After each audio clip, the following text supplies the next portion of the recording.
Constructing your life is about much more than just building a bank account. Each week, join real estate entrepreneur and mindset coach Austin Linney as he interviews guests who are constructing their dream lives and impacting the world around them on a daily basis. If you're an entrepreneur or wanting to start a business, or you just want to hear motivating stories of how others have overcome the odds, you are in the right place. And now for your host, Austin Linney. Okay. All right. Good afternoon, guys. This is Austin Linney with Construct Your Life. We have him safe. He's here. He did not hurt himself in between the things. We got Mr. Cory in the house. How are you doing, sir? Good, man. Yeah. That was first time I ever had to cancel a podcast on that one. So I felt kind of bad, but I cracked my tooth when it rained like a centimeter. Mm-hmm. And I fell and I've hurt myself multiple times cycling. Yeah. And I went to the bike shop and the guy was like, your tires are like 3 sizes too small. That's why you fell. Don't do it. He's like, you're going to lose speed, but you won't kill yourself. And I was like, I'm good with that. Sign me up. Yeah. It's funny. I had my bike tuned up before I started really training, and they said I need new tires at some point, not size wise, just worn out. And so I bought new tires just because I don't want to have like a blowout or something, but riding, falling. I think I fell the day before and I was just like mentally unprepared. I was still trying to work, but I was like limping around. So I'm like, dude, I don't think I'm going to show up well for this thing. So here we are. Well, here we are. And what's interesting is half the battle is showing up and having the wherewithal to, especially as men, back out. One of the biggest things, and we'll get to your story. One of the biggest things I've learned is if I'm not feeling it, is to pull the ripcord and regroup, because it's not on the other person's problem if I'm dealing with some stuff. And dude, it takes so much self-discipline to do that. It's tough. It's tough, man. I'm like pride myself just like you do and every other guy on like always being able to do X, regardless of how much sleep I got, how bad my body feels, all that stuff. And I'm kind of slowly learning that. So you were my first guinea pig on that situation, is to like actually reach out and be like, hey, I think this might not be the best idea. So and thanks for giving me a good experience. Yeah, and what you do is you try to slip it in. Just like maybe they're busy too. He's like, dude, can I get out? That's what here? I did too. Yeah, for sure. No, and it's like, and like, what's interesting is like, and tell me if this has ever happened to you. Some days, like, I'm just hoping that they have something going on, and I don't know if you kind of almost manifest it, but it's like, it is weird, but it's like, boom, they're like, hey man, I'm really busy today. I'm like, oh no, it's totally cool. So, but what's interesting is I feel like your business that you do for a living is kind of a cult a little bit, because it seems like, or maybe Arte seems to be the group where they all hang out with. It feels like there's a lot of y'all in the group. Of what? A lot of what? Of the dent repair. Oh yeah, there's actually like 5 of us. I was shocked. I never met anybody before the mastermind, dude. Yeah, like it's a very tiny little niche. Automotive itself is huge. Everyone's heard of detailing cars, body shops, replacing bumpers, all that stuff. And then you keep niching down. And then there's us people that do what I do, which is basically fixing the metal portion of the vehicle without using any paint. So we're manipulating the metal back from the inside, typically back, pushing it flat. And you do some coaching too, right? Yeah. And so that's my kind of spin off of what I do. So what's interesting is the metaphor. Yeah. Between that. So you're manipulating metal. For sure. Mm-hmm. You're doing the same thing in your coaching program. That's true. Yeah. Yeah. And I've actually, I don't think I've ever thought about it that way, but I've said this a million different times to my customers is it's not that I'm forcing against the metal. I'm not like forcing it to a new place. I'm actually working with the metal to bring it back where it wants to be. And so I'm going to definitely start using that now, because that's so true. We all have this place where we want to be. And it's not a forceful thing to get there. It's just like guiding it back along the way. And that's what I do with metal and with people. Yeah. And it's one of those things where I'm in the middle of a coaching certification. So it's the first time I've ever done anything like this. The only reason I'm doing it is because these guys are crazier than hell. They're awesome. They call themselves the pirates. They're kind of out there.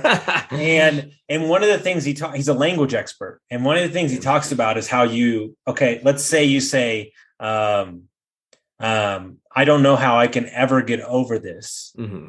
Sounds defeatist and sounds like, oh my God. Sure.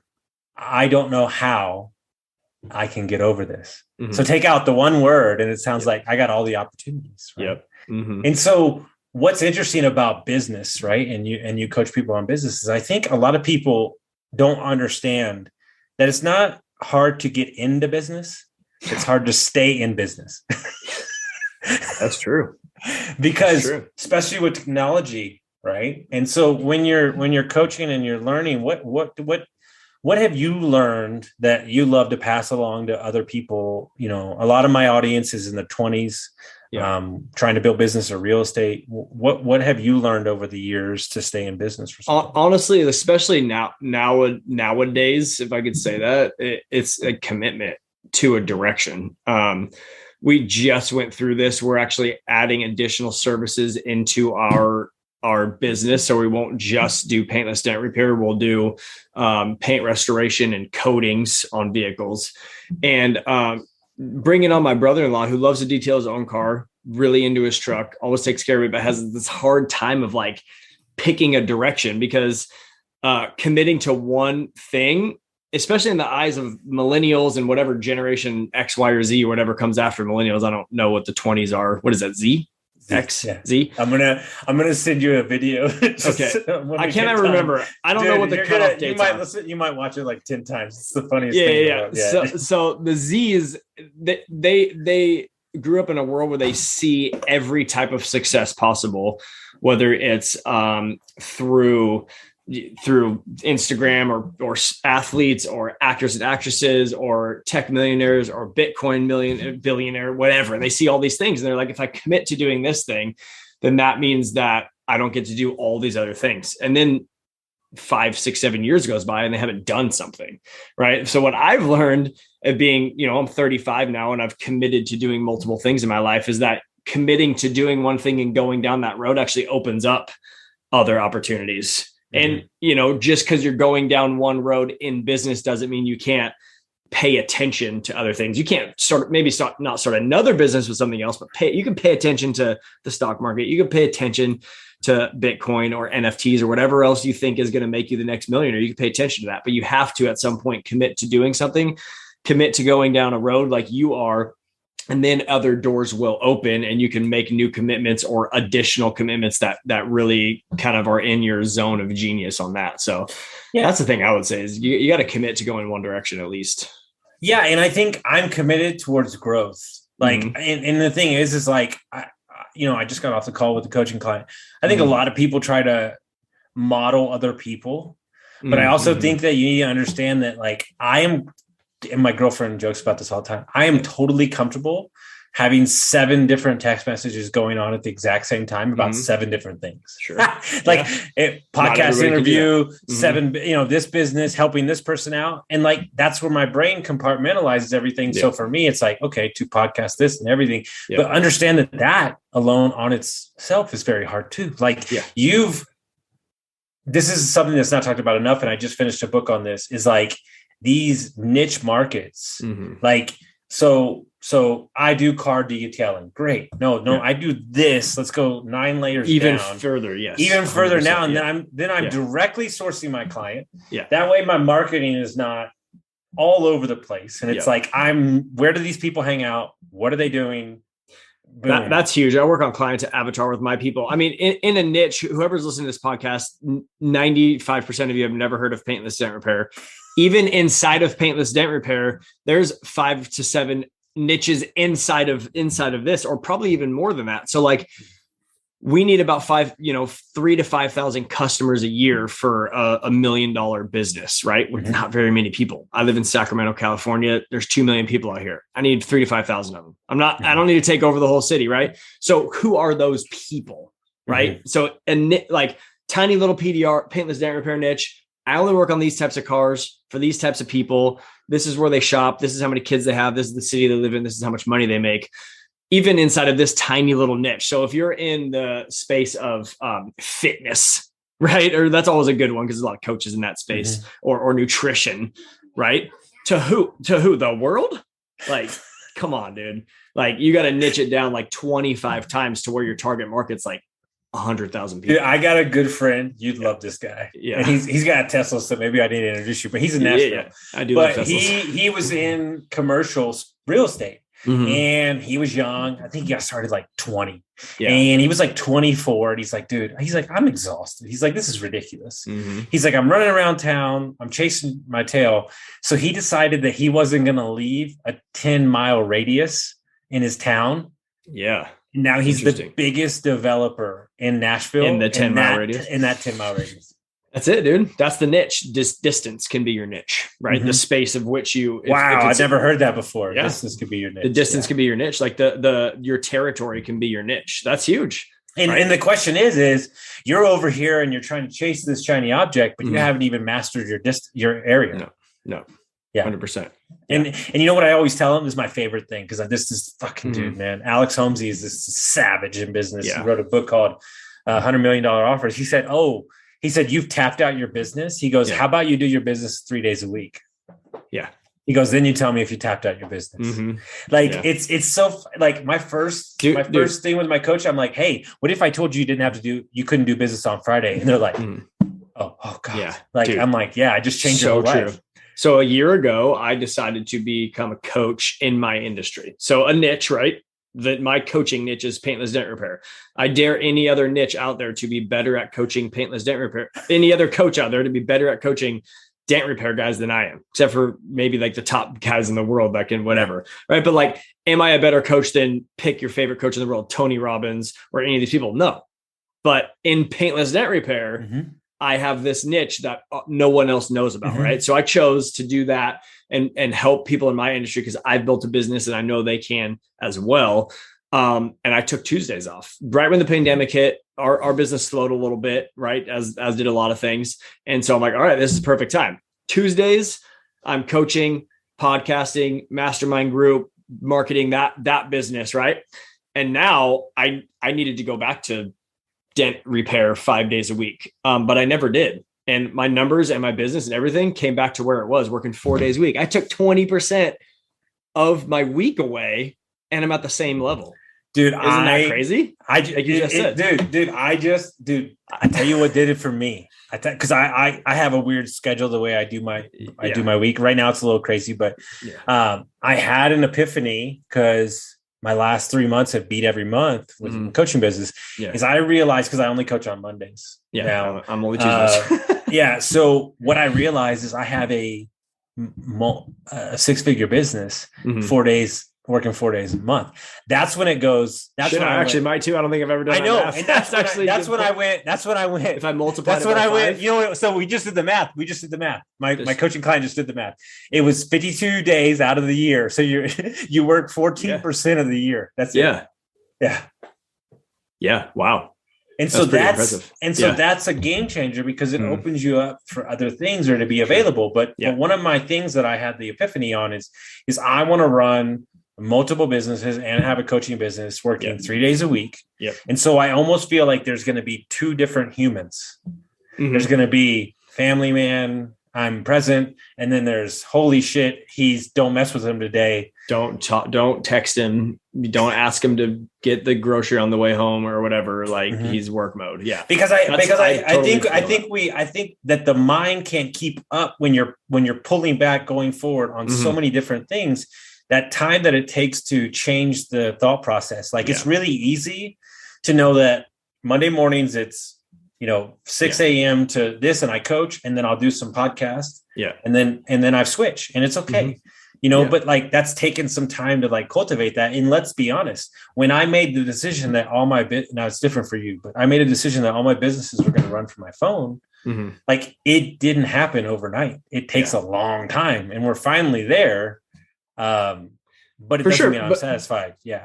Totally agree. And then you make new goals and do all that as well. But I totally agree with you. The three to 4 days a week thing. I have 3 kids and a wife. And so I want that as well. And I have solid boundaries I've created in my life currently. And I want those boundaries to for family and travel and things to open up more and have my work condensed down. I realized I couldn't do that physically doing my work that I did, right? Physically pushing down. There was an actual physical limit that my physical pushing ability is unscalable to a certain point. Well, let me ask you a question. Let me ask you a question. Yeah. Why wouldn't you, sorry to talk your business out on the podcast. Why wouldn't you change your coaching program to accelerator program? And you, instead of them paying you for coaching, you become a consultant in their business and grow franchises across the country. Yeah. So if you want to go nitty gritty, I will. We started as a franchise. This company right here started as a franchise, and it did not work. Okay. And I know why it did not work. Why is that? Because the franchisor did not provide enough proprietary information that couldn't be gotten elsewhere in the world. They didn't provide specific training, specific marketing, specific contracts with large dealership groups or car maxes or things like that. They didn't provide that thing. And that's why that franchise model failed. So that is my goal. Step number 1 of that goal was to create influence and become a leader of my industry, which took me about a year to do that. And that should be, if you want to grow a group coaching, a mastermind, a franchise, you're in Arte as well. That's how we met, right? Mm-hmm. Oh gosh, dang it. This guy's name out of Florida who's building Platinum Fitness, I believe it is. Do you know that guy? Aaron Nash. Yeah. Became influential in that space through Arte, through meeting the Arte guys, influential in that space. So when he opened up the franchise opportunities, it was really easy. It was really easy. Yeah. And so that's kind of the path that I'm running down. Because here's the rubber that people don't want to tell you, the dirty little secret. Yeah. People really don't want to be that creative. They want a give pathway. Me the keys. Pathway. Yeah. Give me the pathway. Tell me how to make money. Because the problem that we live in this world is everybody thinks that what other people value, you value. Yes, no. That's true. Meaning tell me how I'm going to put 50,000 in and I'm going to get this much back for the next 10 years. Okay, good. I'm good. So let me get this straight. I just do this and this is what I get. Yeah, exactly. Yeah. Okay, great. They're good. Yeah, for sure. So that is the model. And that is where I'm going, but this is in my opinion, I love that. The start of the 5-year plan to I'm building out something very similar. I'm building a media company that has the marketing, the podcasting, the sales training, the business consulting, and the M&A, right? And so this is my legacy project. Yeah. And what's interesting is that it takes a really big pair of and a big vision to even attempt it, because I'll be honest with you, I could be, and I'm not saying this off glib, I'm being dead serious. I could be a millionaire just working for my mentor, like if I wanted to in 5 or 6 years. Sure. But that's not what it's about. I agree with you too. And if I just hired 2 or 3 employees and just fixed dents forever, I could easily do that as well. Do you ever wrestle with it? Because I'm wrestling with it today. I'm like, dude, I could just work 3 days a week and could just chill. I don't have to do any of this other stuff. I don't have to worry about. Yeah. But, and you've done that and I've done that. And then I guess during that process, there's always something else that's missing, I guess, or not there. Like the legacy thing, like I could do that, but I don't want to just skate. Or I don't want to just take the simple path to do that, because you don't change the world, even though that seems like a big statement. But if I'm able to take my industry, which no one else is ever able to do, take my industry, legitimize it, franchise it, and make it well known to at least the US, potentially the world, I will have changed the world through the fact that most people out there right now, if someone opens their door into their car, they take their car to a body shop, they get it repainted, that door gets thrown into the dumpster and then gets sent off and smashed and recycled. That changes the world. I can prevent all that stuff from happening, right? And I can fix their car in a day, way cheaper, way faster, no insurance, no repainting, all that stuff. It's changing the world in my own little teeny tiny way, but that's what I want. Like, that's the legacy I want to have. Like, and they say this, once you reach a certain amount of money, it's like the money isn't the driver. It's great. I want more money. Like, no one's going to deny that, but it's not the primary driver, because it doesn't make you that much happier. Like, I can get a nicer car, and I like cars, and that's awesome. And I can go on cooler vacations. That's really cool too. But that's not why I work so hard. If that's why you work so hard, you'll stop eventually, because there's not enough. Because my new thing I'm on right now is motivation's bullshit. Yeah, it is. It's discipline. It's got to be bigger, right? Look. Literally, I'm saying this because it's top of mind. I have blown myself away, and I don't know why, and I'm not going to try to figure it out. What I've done in the last 90 days, which I never thought was possible, and nothing really changed. Yeah, like, I know. Meaning like I still have all the friends in the world to have any vacation I want. Yep. I still have every opportunity I've ever wanted. Now, there might be more opportunities, so I've got to like dump. I got to slow that down a little bit. But ultimately, I think everybody needs to get there to go, okay. Like, my dad always, I don't have the greatest relationship with my father, but my dad was probably the number one dentist in Texas for, 30, 40 years. And he said, Austin, I know this is going to sound really stupid, but he says, once you make around 250 to 300, he goes, after that, he goes, you kind of already have everything you need. You don't really need any other shit. Need for sure. Way past need. Yeah. Especially in Texas, 250 in California. Exactly. but I think one of the issues is that we have supercharged our lifestyle, meaning you have to. Now you've come to a place where, well, I've got to pay for that big house. I've got to pay for these cars I don't need. I've got to pay for this thing. I've got to pay for this suit that I don't wear. Like, I have a buddy who trades $80 to $100 million apartments in LA. And his kind of joke is he does it in like a fucking tracksuit because he just likes to fuck with the other guys. He tries to fuck with the other guys. I would totally be that guy. Because all the other guys are Marcus and Millichamp in their suits, totally. I don't even know what that suit company is. He said, no, it's a brokerage that are all like Harvard dudes. And he said, what's interesting, he said, when you start dealing with like his clients, like the Wrigley family, he said, what's interesting is that when you start meeting the billionaires, he said, all the guys in suits are working for the dudes that are wearing sweatpants. Yeah, that's true. That are in the billionaires. And he goes, when you sit in the room with them, he goes, do you think they give a fuck about where I went to school or what? No, they care about the deal you're bringing to them. And that's what you realize is all these people down here playing small or playing in the kiddie pool, they're worried about the little drama and stuff. Everybody else is doing business. Yeah. Yeah, it's true. I like that. And so at the end of the day, what do you think is the 1 or 2, 3 things that like a business, somebody building a business are getting wrong right out the gate? What are they getting wrong when building a business? Yeah.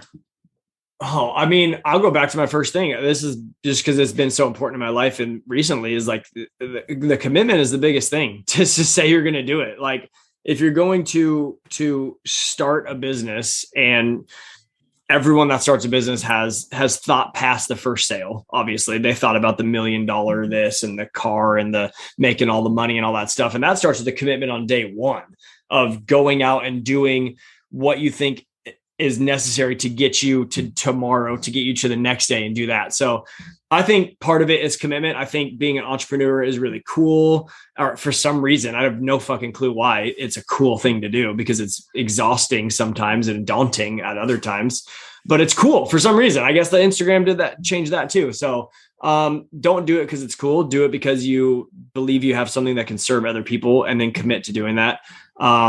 I don't even know if I need more than that. I don't even know if I need 2 or 3, because I feel like that's the biggest thing. Like you said, it's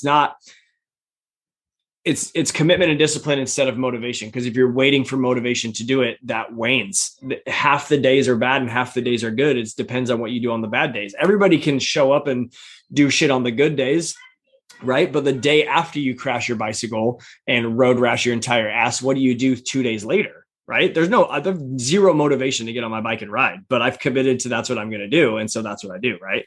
As long as you're physically able to, obviously. I really wish most days that I didn't want to change the world or impact people. I've told my wife that 100,000 times. Because if I was a car salesman or something like that, I would wreck I mean, they wouldn't need, they'd have plaques just up. If that's all I did was dude rolled in his You suit. wouldn't though, because you can't be both those things. Like you can't like not want to be the best version of you and help other people and be the, and then just work as a car salesman forever. I know. Right. But, it's very rare to find that. But don't you love those dudes that are purely, they're just sales, ninjas. And they're just like, they don't even, like they're out at the club on the weekend. Like they don't even care. I know one of those dudes that work at a Dodge dealership, and the dude just they show up on like Monday and they're like, good. He's got his niche too. And it's like, it doesn't matter. He lives his niche though. That's another good thing though. He like the clubbing, the partying, and then coming back and selling the Dodge Chargers and like he lives that niche. Like that is who his people. Well, you know what my favorite quote, I guarantee he probably sells cars while he's there and says, come see me tomorrow. And my favorite quote is, if you are authentically you will not have any competition. That's true. You can't. You can't. Yeah. And so somebody said to me the other day, like, you are your brand. And I was like, oh my God, I've made it. I was like, if you see that and you say Austin lives his brand, then I have completely, and this is what I try to get all my clients to do. I'm right there with you on that. Like if you're just you, and it was this long talk with Seth Godin and Aubrey Marcus, and he was talking about everybody's saying they need to appease the world. Yeah. He goes, you only need 20 real clients, 20 real clients. But we're walking around and we're saying, well, every time I've reached for a client or something that I knew wasn't in alignment with me, I get burned every time. Every time. Yeah, every time. Sure. And it takes a long time to understand that. I think, Andy Frisella did an Arte call on that one time. And the bummer part about that is that it's usually the thing that you like the least about yourself potentially. So like Andy Frisella's was getting stabbed in the face, right? He had massive scars on his face, still does to this day, just they're covered up with hair and it's like time. But in the beginning, after starting his company, that was the thing. Like, so he would go to trade shows and people would remember him by the dude that got stabbed in the face. And so it's not even a competition anymore because people remembered the First Form brand because the dude, like, you're not going to go recreate that to try to have that be you. But it's like, and sometimes it's like, the fact that you're like your silliness or that your sarcasm or you're that like this thing that you have like a little bit of self-conscious about, especially putting it out there on social media and being that person in real life outside of the walls of your home. That's the thing that makes you who you are. That's the brand that is uncompetitive with. Right. And what is that about you?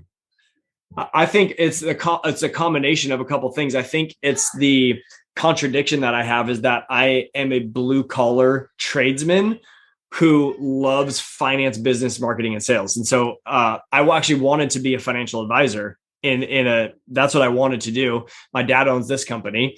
I started here, left. I went and did medical device sales and some other types of sales things. Hated all that. Wanted to become a financial advisor, but I stole stuff when I was 18. I wasn't the greatest kid ever, right? So I stole some stuff. That's on my record. They don't hire financial advisors that stole shit in the past. Go figure, right? They don't let people deal with money. So the thing for me is that I don't fit the mold of a blue collar worker. And so I think that's what attracts people to me in my little niche is that I'm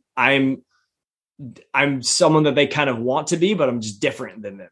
I don't fall under the same stereotypes as this blue collar guy that like, I don't want to stereotype too bad on that, but I don't fit that stereotype on that. I think that is my uniqueness that's my brand that's uncompetitive. Did you beat yourself up for a long time that you made that mistake when you were 18? Yeah. How'd you get over it? I guess, so let's see. I did that. Never told anybody ever. My parents knew, cause they had to pick me up from jail, basically from the holding cell. My wife knew, and that was it for probably 13 years. I tried to go be a financial advisor, failed at that, and then had to come back to this dent repair thing that I didn't want to do anymore.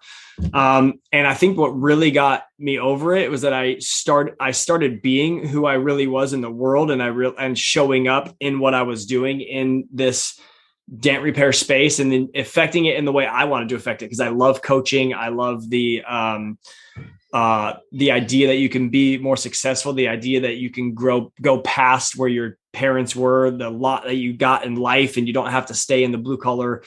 You don't have to stay and do this thing forever. So I started leaning more into that. And then I started telling that story, like that I did that it did affect my life, that I did steal that stuff. And I guess I don't really know if there was a moment in time, but it was just the process of being who I really was, affecting this industry the way that I wanted to be a financial advisor, because I love the aspect of growing their money and helping other people. And so I brought that into my industry, started talking about my massive failure that I had basically as a human being, like stealing stuff. And it wasn't one time. I didn't get stole once and got caught, obviously, right? I got caught eventually.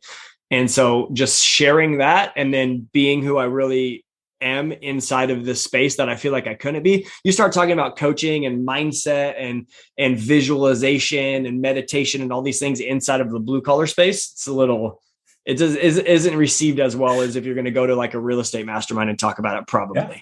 Right. Yeah. And so I started doing that and then telling the story. And I think over time, I could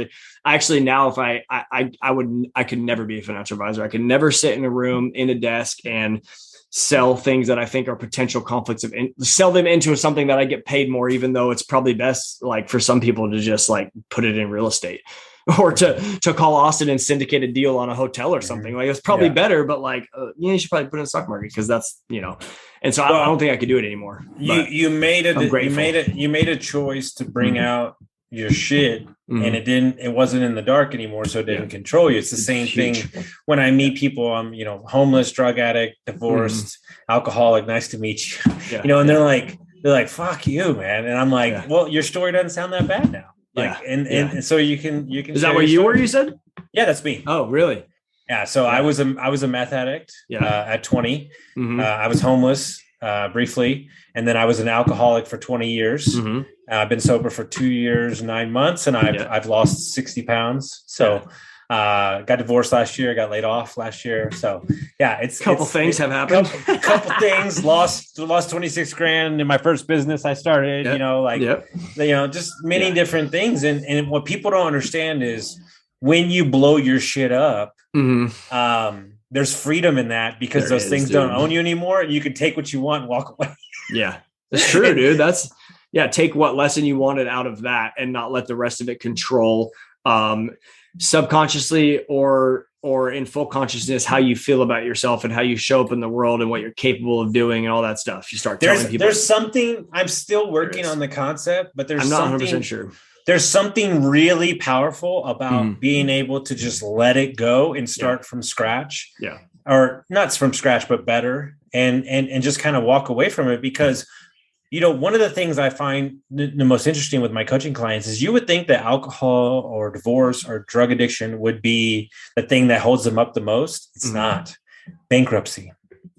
Like there are people that haven't told anybody that is owning their entire life, because there's so much shame in America around that, when all they did, by the way, he's a millionaire now. All he did was take a chance really young. Are we supposed to beat him up for that? And now he's a millionaire. Like, but like there was still shame around that. Like he couldn't tell people. And that's so how we have it so twisted. Yeah. Like all he was doing was taking a chance.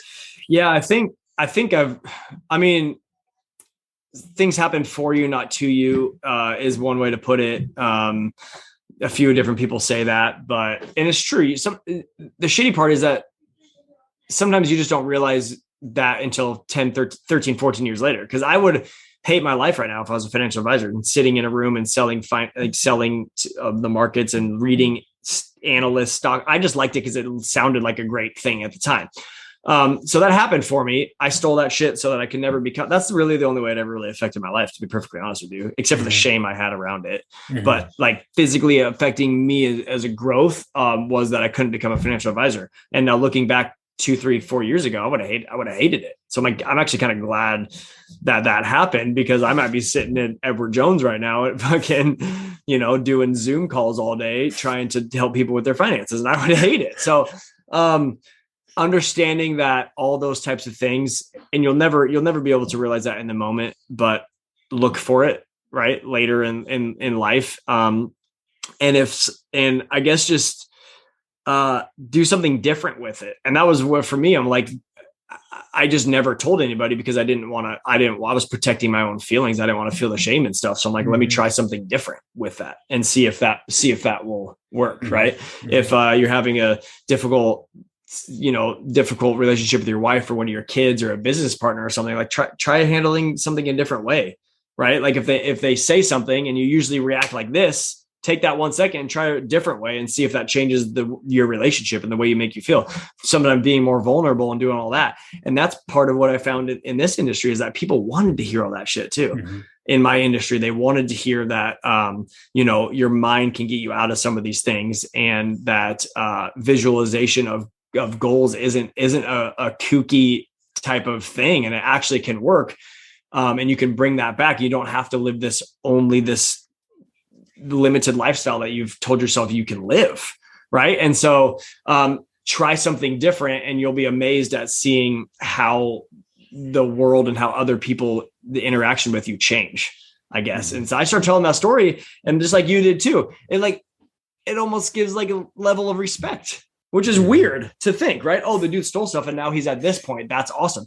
This dude was a meth addict and an alcoholic for 20 years. Now he's here. That's amazing. And it's a weird how like humans can do that. You've shamed yourself for that for 20 years, and you use it as a story to show the disparity of what you were to where you are now. And it's like, that's amazing that he told me. And I just said this quote. I just said this quote today. It's this guy.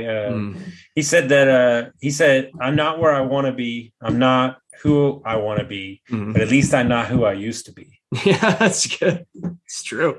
And so the problem that will be right forever, though. Yeah, and the problem is, and especially a lot of my clients are in the recovery space. Yeah, they're fucking so ungrateful with where they are currently. When 6 months ago they would have murdered a human to be there.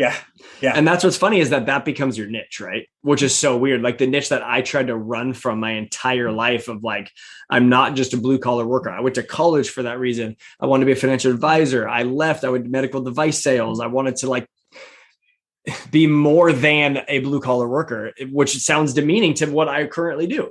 And now, after all these years of trying to run away from that thing that kept pulling me back, some version of addiction, I guess you can call it, that's my niche. And I fucking love it. And same thing with you too. Like you can relate to those people because you did that for so long. And that's the interesting thing of and what's interesting is two things. One, my coach said this to me. He said, you never have to worry about getting clients because you only coach what you've been through. Yeah. So, boom. The second thing is what people don't understand is, and a lot of the time I do mainly business consulting now. Yeah.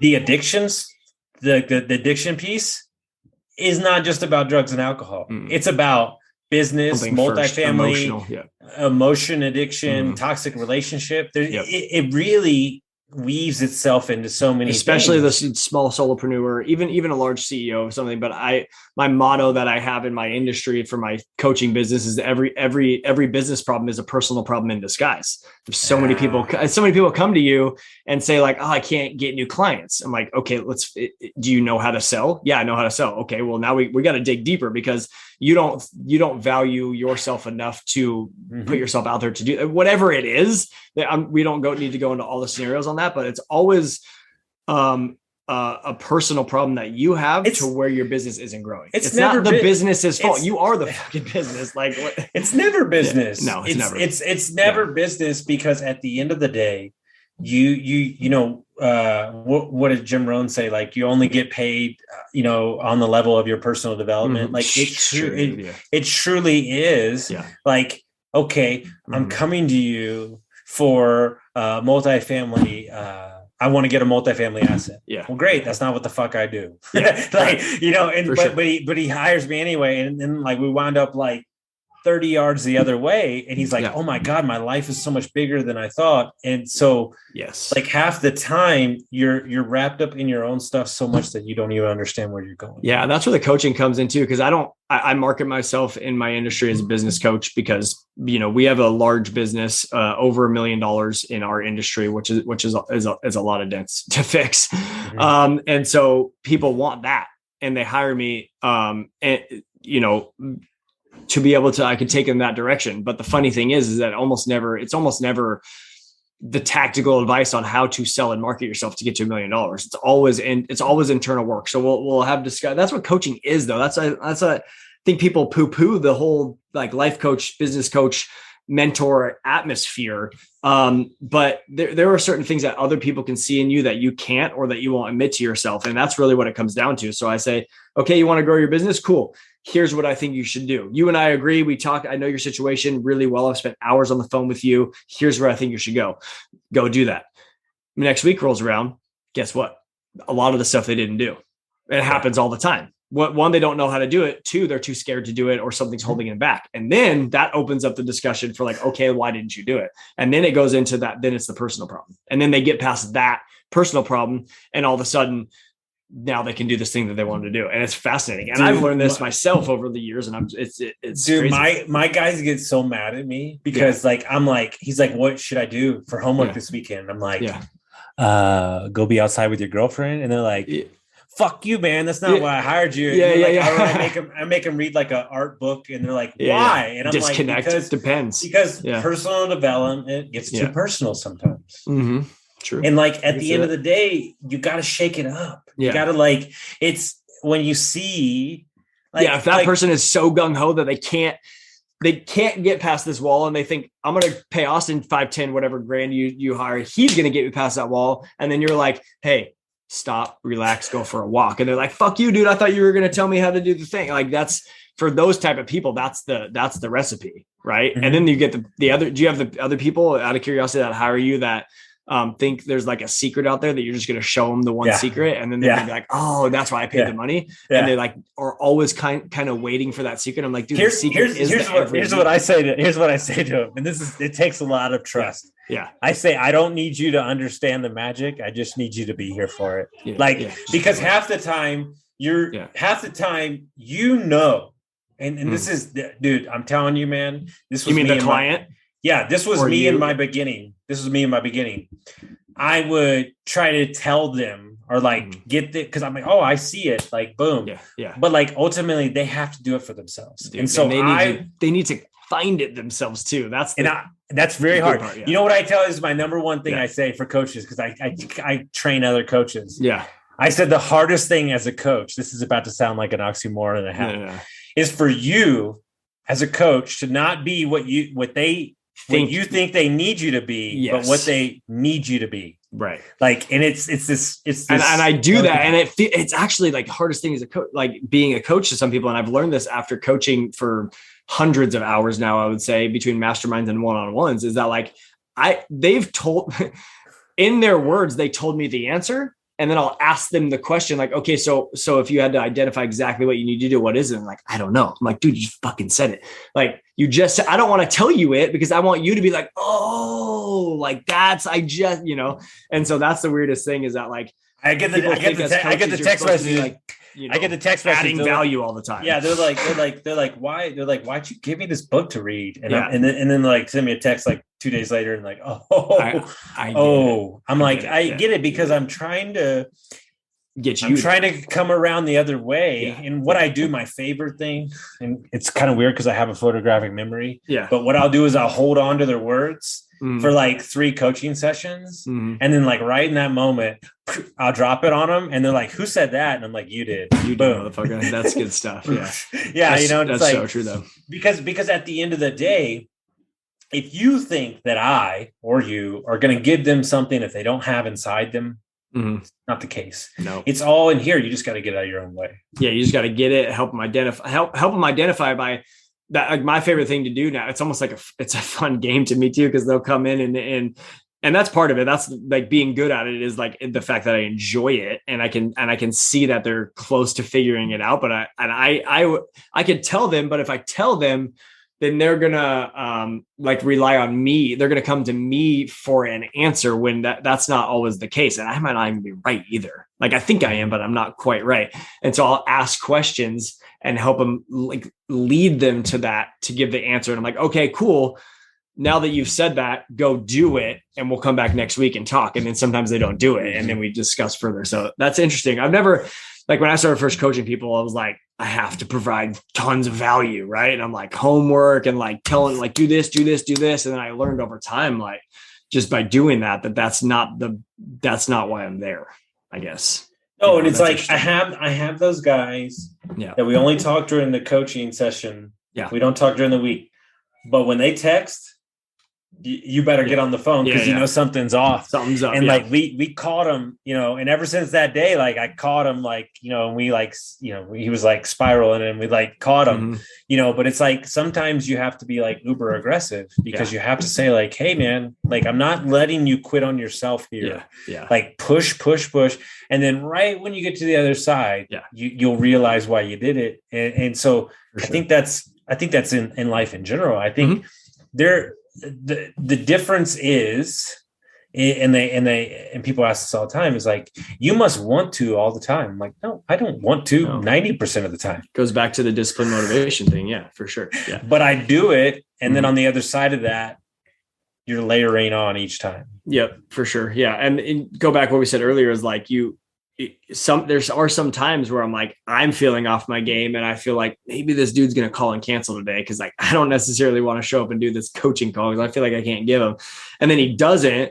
And then you get in this environment, whether it's on Zoom or in person, and then you show up sometimes even better than you freaking like, I don't know what it is. Dude, I got it for you. Yeah. So my coach and then my co-host who's this, they're both like very well read. Yeah. We did a podcast and man, my co-host is very smart. He's an author, doesn't really talk all that much, but when he brings it, he brings it. And he's like, write that shit so down. My coach was talking about how he has 90% Jewish clients, and it was like 3 weeks of holidays, so he didn't have his clients because they were on their religious, their religious holidays. And he said he was freaking out because like he's very successful, but not being able to work. Like really was like messing with his mind, right? Yeah. Like even though he's super successful. Yeah. And he said like he couldn't pay his rent. No, he could pay his rent. They're building this beautiful house right now. But he just wanted to work, Yeah. And so he said, well, I started like meditate. I meditated like for an hour. And he's like, I thought to myself, like, well, okay, I'm off this morning.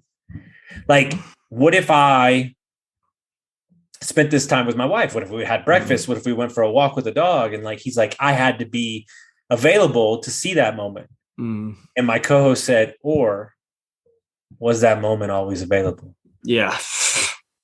He just won the We just fell off our chair like, because that's the mind fuck. Because we're acting like those moments aren't available. We just have to give ourselves permission to take them. I totally agree with you. That's the hardest thing as a business owner. Because when you want to change the world, I don't want to say that like I'm going to change the entire world like that, but like you're going to change your world, change the world that I have influence over. Yeah. That's and that makes you dangerous. Yeah, because nobody can compete with you. Yeah, for sure. Yeah. Because the it's up here, and everybody, guys, you need to find your space. So if people want to find about your podcast and follow your journey, how would they do that? Yeah, dude. I mean, honestly, I may be shifting here outside of just PDR into more of what I want to do now that I have influence here into blue collar world, just more the trades in general, because I feel like I have influenced my industry. There's only so many people that are listening to podcasts inside my little niche, and I want to expand that. So full disclosure, if you're not in PDR or not in blue collar trades, don't listen to my podcast. You will get nothing out of it. And I fully acknowledge that because that's who I am. I don't want to waste your time. Right. If you don't do real estate, don't listen to real estate podcasts. All right. Pretty simple. My podcast currently is called the PDR Coach Podcast. And that's who I'm coaching, helping. I speak within the industry. I one-on-one coach. I have 2 separate masterminds, one for advanced business owners and one's for new guys just starting in this little niche that we're in. So that's my Instagram handle is Coach Cory K. The PDR Coach. That's my brand. But yeah, That's what I do. I'm glad I had this. I'm glad we were able to have this conversation. Dude, I'm telling you. Hopefully I can help somebody. Are you kidding, man? Fucking amazing conversation. I'm fired up. Guys, if you like this episode, send it out to your friends, share us, rate us, and review us, and we'll see you next time. All right. Later.